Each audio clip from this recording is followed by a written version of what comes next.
লড়াই করেই বাঁচতে হবে, বঙ্গবন্ধু শিখিয়ে গেছে। রাশেদ খান মেনন ভাই আজকে হরতাল। আজকে তো হরতাল ভাই। অলক ভাই হরতাল আজকে। অলক ভাই আজকে তো হরতাল।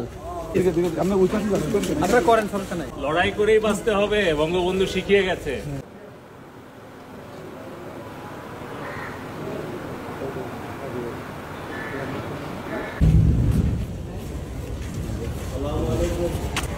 স্যার কেমন আছেন?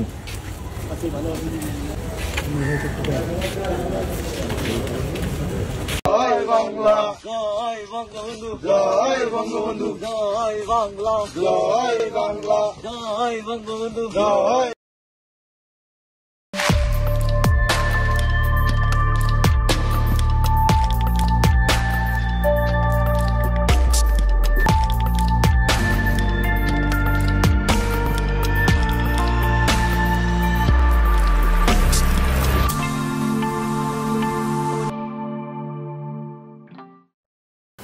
প্রফেসর ইউনূস আয়নাঘর পরিদর্শন করলো না। ওই পরিদর্শনের পর সোশ্যাল মিডিয়াতে যতগুলো আয়নাঘর নিয়ে পোস্ট টোস্ট হয়েছে না, ভিডিও টিডিও আসছে, সবগুলোতে যে আওয়ামী লীগাররা, এই জাউরারা হারি একদম উপহাস করেছে। বলছে এটা নাটক, বলছে স্ক্রিপ্ট দুর্বল, অভিনয় দক্ষতার অভাব, কত কিছু কথাবার্তা। আয়নাঘর নিয়ে প্রকাশিত ভিডিওর নিচে এমন অগণিত কমেন্টস, হাসি ঠাট্টা, ট্রল। বড় বড় মেইন স্ট্রিম মিডিয়ার ফেসবুক পেজে এই সমস্ত ভিডিওগুলোতে আসছে, এগুলোতে হাহারি একটা ভরপুর। এটা নিয়ে কাজ করছে ওয়াসাদ সিস্টার্স, অ্যানালাইসিস করছে, ডকুমেন্ট করছে। এইটা সাহেব একটু দেখান না, কারা কারা ওই প্রোফাইলগুলো থেকে হাহারি এক দিছে, একটু দেখেন, একটু দেখে রাখেন। জাউরাগুলোকে দেখবেন না, বাংলাদেশে জাউরা তো বাম্পার ফলন হয়েছে, কিছু জাউরা দেখে রাখেন। সবচেয়ে বিভৎস ঘটনা হচ্ছে ওরা আইডেন্টিফাই করছে 47% রিয়েল প্রোফাইল যারা হাহারি এক দিছে। ইউরোপে একটা আইন আছে হলোকাস্ট ডিনাল। হলোকাস্ট কি জানেন তো? দ্বিতীয় বিশ্বযুদ্ধের সময় জার্মানিরা ইহুদিদেরকে নিয়ে চেম্বারে ঢুকায় আগুন দিয়ে পুড়ায় মারত লক্ষ লক্ষ। নাজিরা হলোকাস্ট করলে সেটাকে গাল গল্প বলে। এটাই ফ্যাসিবাদ, এটাই ফ্যাসিবাদের চরিত্র। আপনি এদের কখনো স্বাভাবিক সমাজে চলতে দিতে পারবেন না, তাহলে সমাজ টিকবে না। কারণ এদের মধ্যে ন্যায় অন্যায় বোধ, বিবেকের বোধটা ধ্বংস হয়ে গেছে। এদের সমাজে ইন্টিগ্রেট তখনই করা সম্ভব যদি অনুশোচনা করে মাপ চায়, আর এটা সেটা করবে না। এদের মধ্যে বিন্দুমাত্র অনুশোচনার চিহ্ন দেখছেন? নাই তো। ঠিক আছে, ফেয়ার এনাফ। ফ্যাসিস্ট যেহেতু একটাই ভাষা বুঝে, আমরা সেই ভাষায় ফ্যাসিস্টদের সাথে ডিল করব। সেই ভাষায়, যেই ভাষায় আমরা 32 নম্বরকে ডিল করছি, ঠিক একই ভাষায়। আওয়ামী লীগের তীর্থভূমি ধ্বংস করার শর্ত এই অনুশোচনাহীন আওয়ামী লীগারদের অবদান। আমরা কোনো আওয়ামী ফ্যাসিস্ট সাইকোপ্যাথকে সমাজে থাকতে দেব না। মাত্র কয়েকদিন আগের গণহত্যার কথা অস্বীকার করে। এরা মানুষ? এদের আপনি মানুষের মর্যাদা দিতে চান? এদের আপনি গণতান্ত্রিক অধিকার দিতে চান? গ্রেপ্তার করে গ্রেপ্তারকৃত হতভাগ্যের স্ত্রীকে রোজা ভাঙ্গায় ধর্ষণ করে যে হাসিনার পুলিশ একবার না বারবার, এই ভয়ঙ্কর ইতিহাস সামনে আসতেছে, সেই সময় বাংলাদেশে বসে হারি এক দেবে আর আমরা এটা মাইনা নেব? স্বামীকে আটকের পর হত্যার হুমকি দিয়ে স্ত্রীকে ধর্ষণ করত এই আলেপ হাসিনার পদক পাওয়া পুলিশ।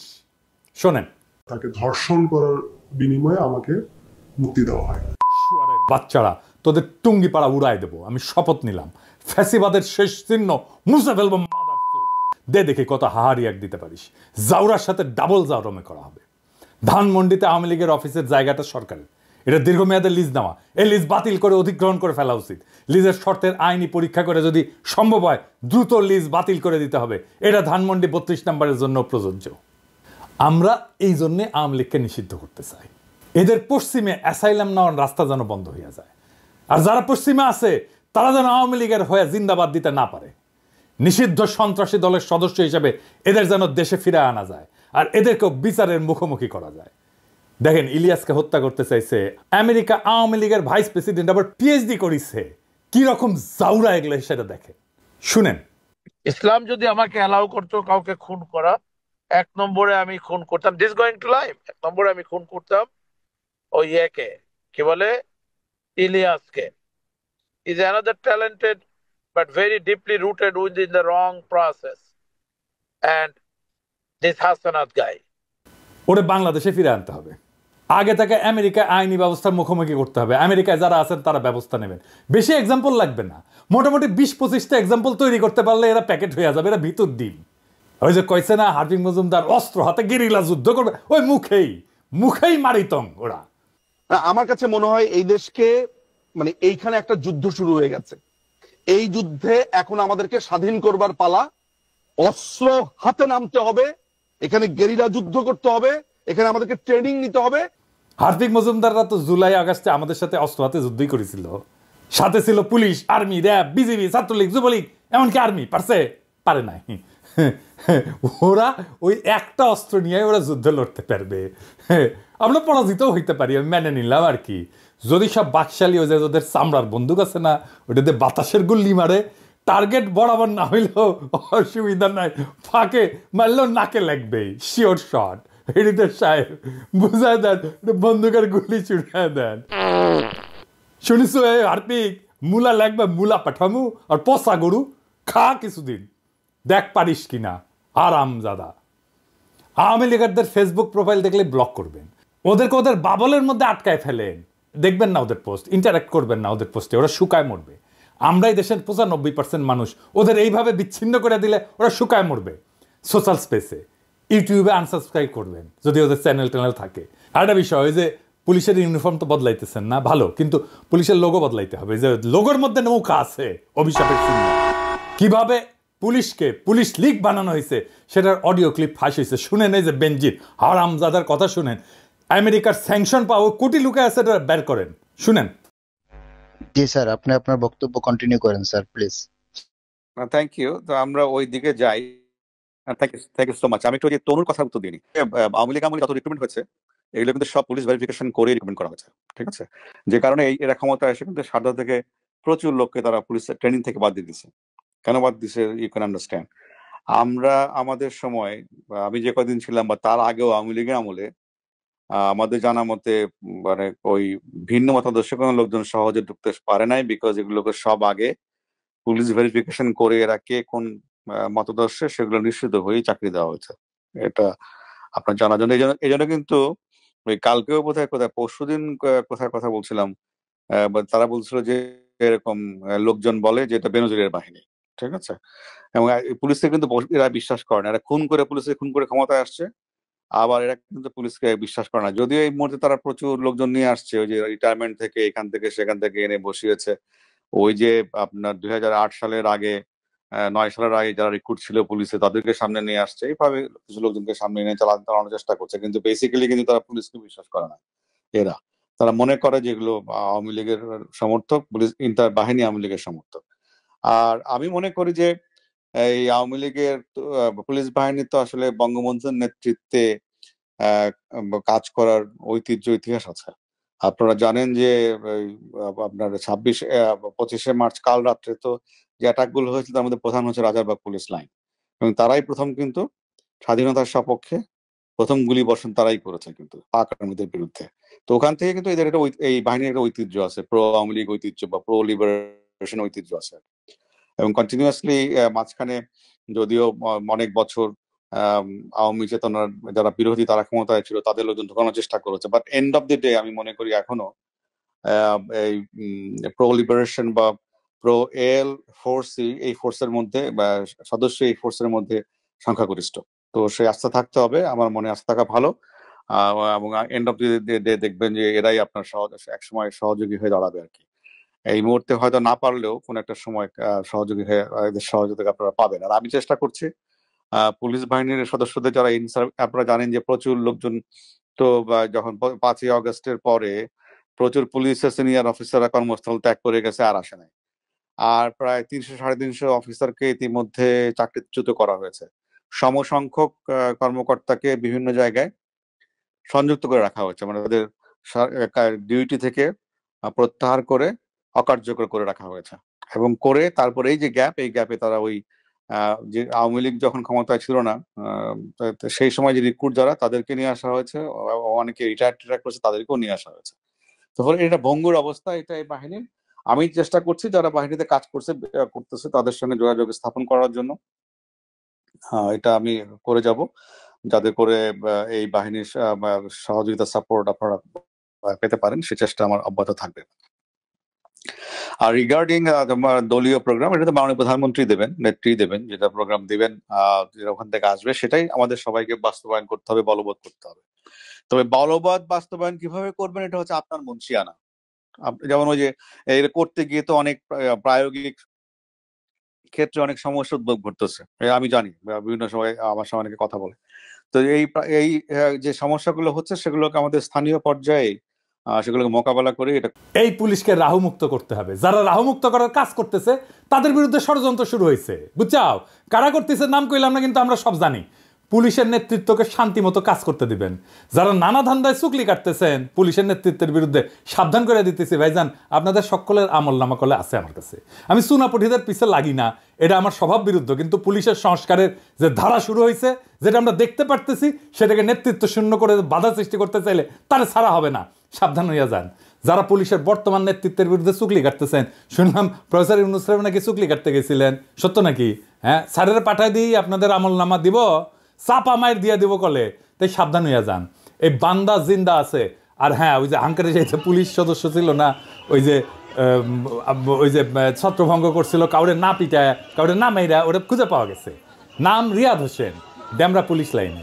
দেখেন সামাজিক যোগাযোগ মাধ্যমে ভিডিওটি ভাইরাল হলো, তখন আসলে জনমুখে আর কি অনেকজন অনেকভাবে আমাদেরকে প্রশংসা করতেছে, এবং আমরা চাই যে বাংলাদেশ পুলিশ যেমন জনগণের পাশে ছিল, আছে এবং থাকবে, আমরা তাদেরকে আরো সেই আস্থাটুকু আনতে পারি যে আমরা যাতে ভালোভাবে তাদের সাথে কাঁধে কাঁধ মিলিয়ে বাংলাদেশকে গড়তে পারি।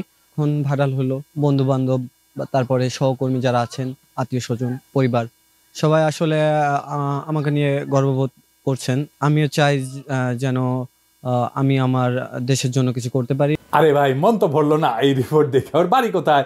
বাবা মাকে যেই মা এই সোনার ছেলের পেটে ধরছে, তারও তো আমাদের সম্মান জানাতে হবে, তারা সালাম দিতে হবে না? তো এইটা ছোটখাটো রিপোর্ট না, বড় রিপোর্ট চাই। আর হ্যাঁ, ওকে বিভাগীয় পুরস্কার দেওয়া হোক, পুলিশ পদক দেওয়া হোক তারে। এবার আসেন হাদানকারী আফসোস লীগের আলাপে ফিরে আসি। আবার যারা জুলুমকে অস্বীকার করছে, যারা উপহাস করছে, তাদের ক্ষমা নাই। আমি পবিত্র কোরআন শরীফের একটা আয়াত পড়ি, সেখানে ঠিক একই ধরনের বার্তা আছে। যারা অপরাধী তারা বিশ্বাসীদের উপহাস করত, এবং তারা যখন তাদের কাজে দিয়ে গমন করত তখন পরস্পরের চোখ টিপে ইশারা করত। তারা যখন তাদের পরিবার পরিজনের কাছে ফিরত তখনও হাসাহাসি করে ফিরত। যুগ বদলায় কিন্তু জালিমরা বদলায় না, ওই একই আবরণ নিয়ে ফিরে আসে বারবার। আর পবিত্র কোরআনেই বলা আছে কি করতে হবে, কোনটা আমাদের করণীয়, আর এদের ভাগ্যে কি আছে সেটা বলা আছে। তারা সামান্য হেসে নেই, শীঘ্রই তাদের কৃতকর্মের জন্য প্রচুর কাঁদবে। এখন প্রশ্ন হচ্ছে, কেন, কিভাবে তাদের এই সাহসটা তৈরি হইল? কারা এই সাহস তৈরিতে ভূমিকা রাখলো?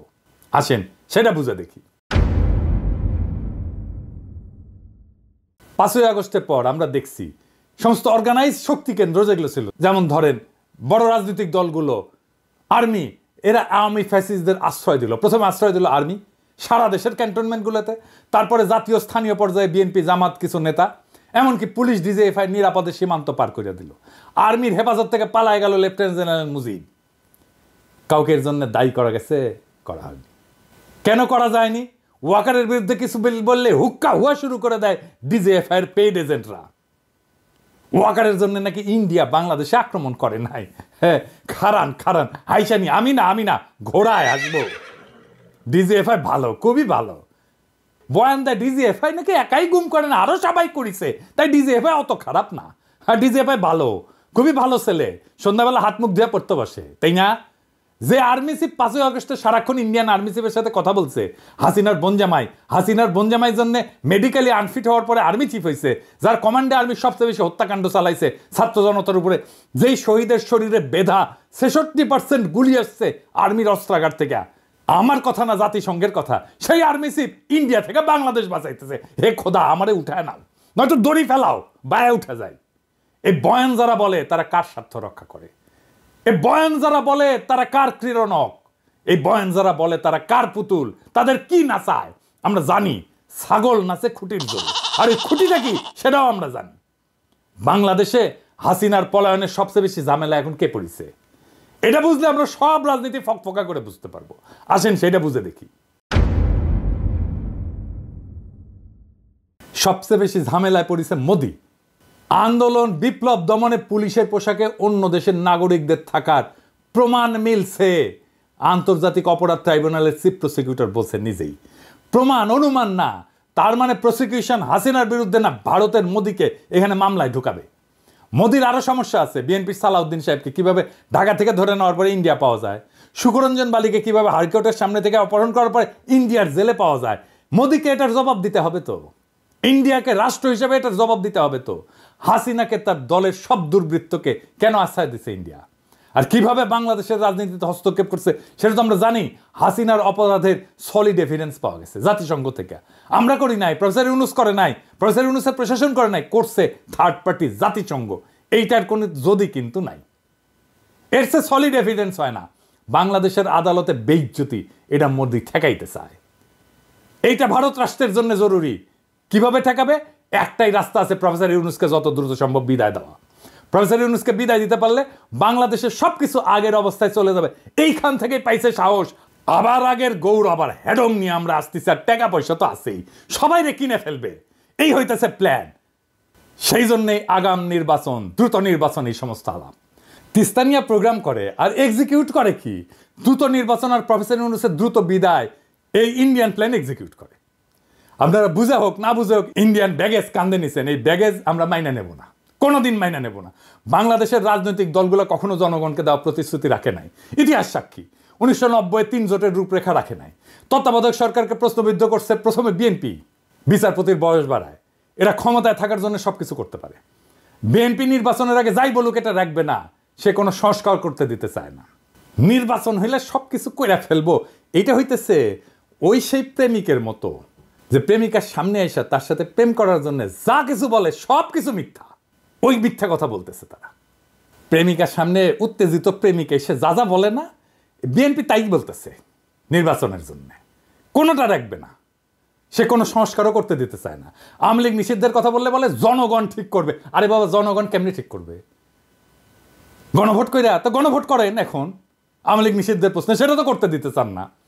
সামনে সংসদ নির্বাচনে আওয়ামী লীগকে অংশ নিতে দিলে আপনি কবে জনগণের রায় নেবেন আওয়ামী লীগ নিষিদ্ধের ব্যাপারে? জনগণ করবে, কিভাবে করবে সেটা তো বলতে হবে।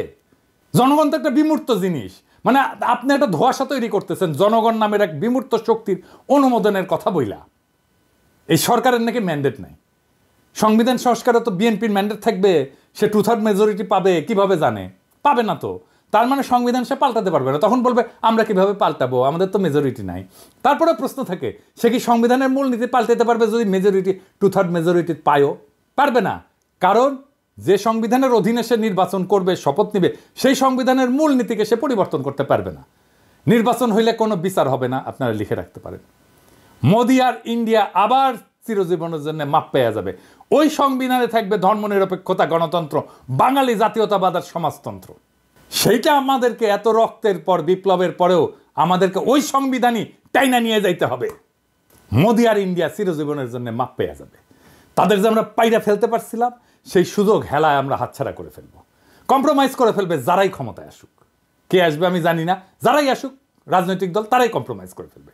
প্রফেসর ইউনূসের সামনে গিয়া রাজনৈতিক দলগুলো এক কথা বলে, বাইরে এসে আর এক কথা বলে। প্রফেসর ইউনূস দিছে চাপা মায়ের, ওস্তাদের মায়ের শেষ রাতে কইছে আপনারা যা চান লিখে দেন, কোন সংস্কার চান, কোনটা চান না, কোনটা আংশিক চান, কোন সংস্কারই চান না, সেটা লিখে যা চাইবেন।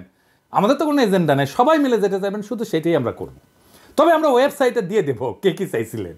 আপনারা কোন দল কোনটা ইয়েস বলছেন আমরা রাজি, কোন দল নো বলছেন আমরা রাজি না, কোন দল বলছে আমরা সংস্কার রাজি, আমরা সবাই ওয়েবসাইটে দিয়ে দেবো। দেশের যে কোনো মানুষ দেখতে পাবে কোন কোন বিষয়ের প্রতি তার সম্মতি আছে, কোন বিষয়ের প্রতি মানুষের সম্মতি নেই। এটা কোনো গোপন জিনিস না, এটা রাজনৈতিক দলের একটা বক্তব্য। আপনি বলেন যে আমি কোনোটার দিকে সম্মতি নেই, লিখে দেন, আমরা ওটা ওয়েবসাইটে দিয়ে দেবো যে এইটার এই দলের তারা বলেছেন কোনোটার প্রতি সম্মতি, অথবা আমরা সব কাটার প্রতি আমরা একমত হলো, আমরা একমত হতে পারি, আমরা কিছুটা সংশোধন সাপেক্ষে একমত হতে পারি, অথবা এইটাতে আমরা রাজি না, এটা আমরা ধরতে চাই না, হতে পারে। আপনাদের ইচ্ছাটা প্রতিফলন করা আমাদের দায়িত্ব হলো জাতির সামনে আপনাদের ইচ্ছাগুলোকে তুলে ধরা। এর ভিত্তিতে আমরা কি কাজ করবো সেটা আমরা পরে দেখার পরে ঠিক করবো যে এটা কি করা যায়, আপনাদের বক্তব্যগুলো কি আছে। বুঝছেন? ব্যাস মুখে এখন তালা। এইবার রাজনৈতিক দলগুলো বুঝবে অ্যাকাউন্টেবিলিটি কারে বলে। দায় নেওয়া কাকে বলে এইবার তারা বুঝবে রাজনীতি জিনিসটা কত কঠিন জটিল। এটা ছেলের হাতের মোয়ানা। এতদিন ভালসুনদের সাথে খেলছে তো বুঝতে পারে নাই রাজনীতি কত কঠিন। এবার প্রফেসর ইউনূসের সাথে খেলতে গেছে, হে বুঝেছে প্রফেসর ইউনূস একাই খেলে দিছে একটা কথায়।